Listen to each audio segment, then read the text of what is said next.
सजने के लिए आभूषणों की जरूरत पड़ती है, गहने की जरूरत पड़ती है। स्त्री को सजने के लिए किन की जरूरत पड़ती है? आभूषणों की, गहनों की। जब स्त्री आभूषण पहनती है तो उनकी शोभा बढ़ जाती है। उसी प्रकार जो अलंकार होते हैं हमारे, वो अलंकार जिस भी वाक्य में जुड़ जाते हैं तो उसकी सुंदरता बढ़ा लेते हैं। अब आप कहोगे कि मैंने अलंकार कहाँ से लाया, क्योंकि हम तो छंद पढ़ रहे हैं, अलंकार क्यों पढ़े? तो देखो, छंद को पढ़ने से पहले हमें अलंकार पढ़ना जरूरी है, क्योंकि अगर हम अलंकार पढ़ लेंगे तो छंद हमारे लिए बहुत ही इजी हो जाएंगे, हमें इसे ज्यादा समझने की कोई जरूरत नहीं पड़ेगी। ठीक है, तो अगर छंद आप पढ़ रहे हो तो उससे पहले आपको अलंकार भी पढ़ना चाहिए। ओके, वैसे इतना डिटेल में नहीं पढ़ना आपको अलंकार, ऐसा नहीं है कि अलंकार छंद में आ गया, नहीं, मतलब थोड़े बहुत सेम होते हैं, इसलिए हमें अलंकार भी पढ़ना चाहिए और छंद भी पढ़ना चाहिए। तो अलंकार के बारे में आपको थोड़ा बहुत बताऊंगी, क्योंकि अगर आपको डिटेल से ही पढ़ना हो तो लिंक दे रखी है डिस्क्रिप्शन में, आप पढ़ सकते हो। तो अलंकार क्या होते हैं? जैसे मैंने आपको बताया कि अगर स्त्री को सजने के लिए गहने की जरूरत होती है, गहने से ही उनकी शोभा बढ़ती है, उसी प्रकार अलंकार जो होते हैं ना, वो जिस भी वाक्य में जुड़ जाते हैं उसकी सुंदरता बढ़ा देते हैं। ठीक है, जैसे उदाहरण में आपके लूंगी कि चांदी जैसा रंग है उसका सोने जैसे बाल। अब आप देखोगे कि एक मैंने वाक्य लिया है, अब ये वाक्य में क्या लिया? चांदी जैसा रंग है उसका सोने जैसे बाल। अब इस वाक्य के अंदर एक अलंकार है, ये हमारा क्या एक अलंकार है। क्यों है अलंकार? क्योंकि इस अलंकार को जब पढ़ोगे ना तो ऐसा कि जैसे कि मैंने वाक्य बोला है, अगर हमें किसी के सामने बोल देंगे, किसी के लिए बोल देंगे, तो उसकी जो शोभा है वाक्य की वो और बढ़ जाएगी। मतलब अब मैंने ये वाक्य हम ऐसे बोल सकते थे कि आप कितने सुंदर लग रहे हो, और हमने उस व्यक्ति को ऐसे बोल दिया कि चांदी जैसा रंग है आपका, सोने जैसे बाल। हमने किसी व्यक्ति को ऐसे बोल दिया, तो उसकी जो है ना ये वाक्य है, ये वाक्य जो बोला मैंने आप उसको, तो उसमें क्या हुआ कि वो जो व्यक्ति था वो बहुत ही खुश हो गया। क्या हो गया? बहुत ज्यादा खुश हुआ। क्यों खुश हुआ? कि उसने बढ़ा चढ़ाकर बात करी। अलंकार का ऐसा एक भेद है जिसके अंदर अतिशयोक्ति अलंकार, जिसमें बढ़ा चढ़ाकर बात की जाती है। मतलब आप इसे सिंपल तरह से बोल सकते थे, पर आपने उन्हें बढ़ा चढ़ाकर बोला, वही हमारा अलंकार कहलाता है। ठीक है, अलंकार के बारे में थोड़ा बहुत जानना है, जिस भी काव्य में लग जाता है उसकी सुंदरता बढ़ा देता है। फिर आता है छंद पर। तो छंद क्या होते हैं? वो तो वाक्य में सुंदर डालता है, पर जो छंद होते हैं ना वाक्य को बनाते हैं।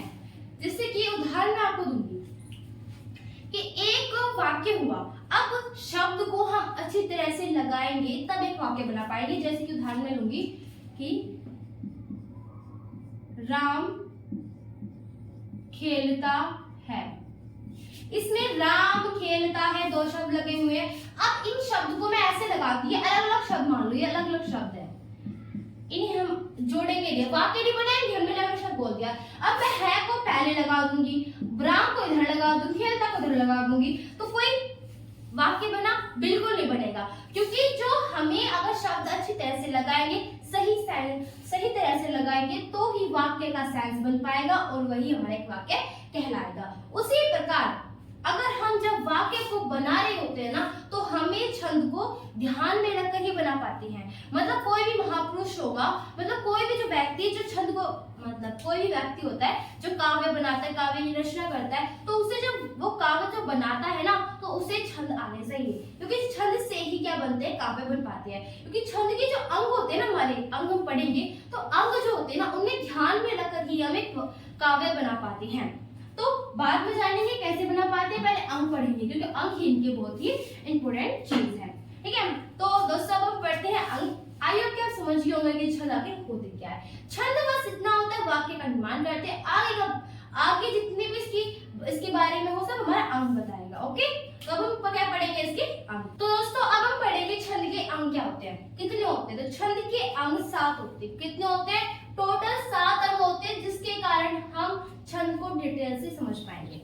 तो देखो, छंद के 7 अंग होते हैं: चरण, पद, वर्ण और माला, संज्ञा और कर्म, गति, गान, यति, विराम, तुक। ठीक है, तो ये मैंने आपके सामने एक काव्य लिया है जिसके द्वारा हम इसे समझेंगे। ओके, तो पहले हम जानते हैं कि चरण और पद क्या होते हैं। तो अगर आप किसी भी काव्य को बना रहे होते हैं तो उसके अंदर हमेशा 4 चरण बनेंगे।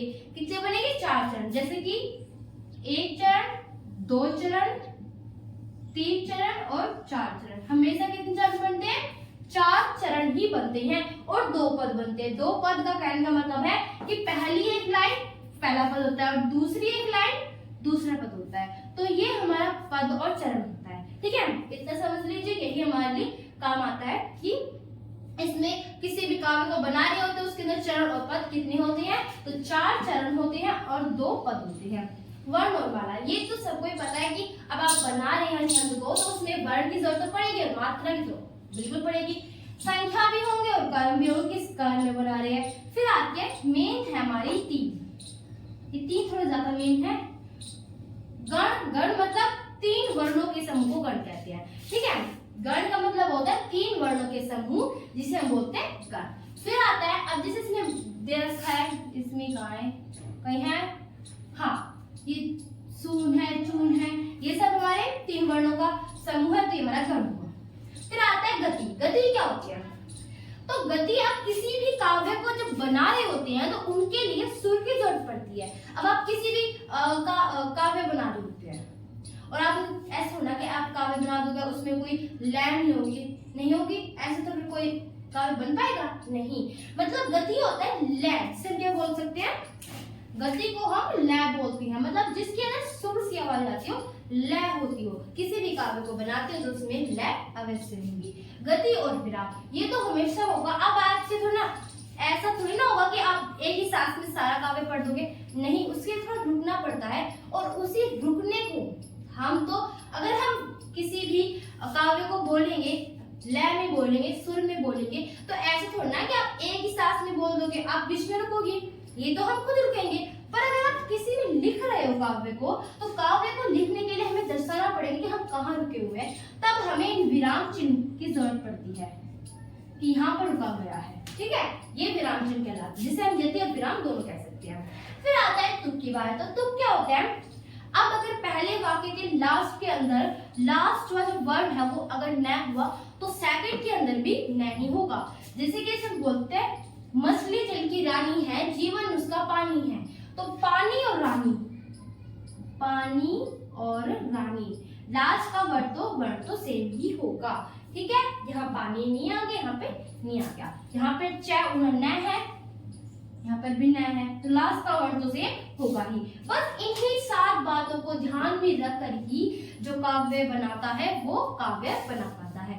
वही हमारे छंद होते हैं, छंद के अंग से ही हमारे क्या बन सकते हैं, काव्य बन सकते हैं। अगर आप इन्हें ध्यान में रखोगे तो काव्य नहीं बना पाओगे। अगर आप चरण के बारे में नहीं पता तो काव्य आप कितना बड़ा बना दो नहीं पता चलता है। वर्ण और मात्रा तो होती है इनमें, वर्ण और मात्रा से तो बनते हैं, संख्या और कर्ण भी होते हैं, गण मतलब 3 वर्णों का समूह, ये इतना इंपॉर्टेंट नहीं है। गति, अगर आप काव्य बना रहे हो तो उसमें लय की जरूरत पड़ती है, ये भी दर्शाना पड़ता है कि कहाँ पर हम रुके हैं। और ये भी होता है कि जब हम काव्य को बना रहे होते हैं तो लास्ट के वर्ड हमेशा सेम ही होते हैं।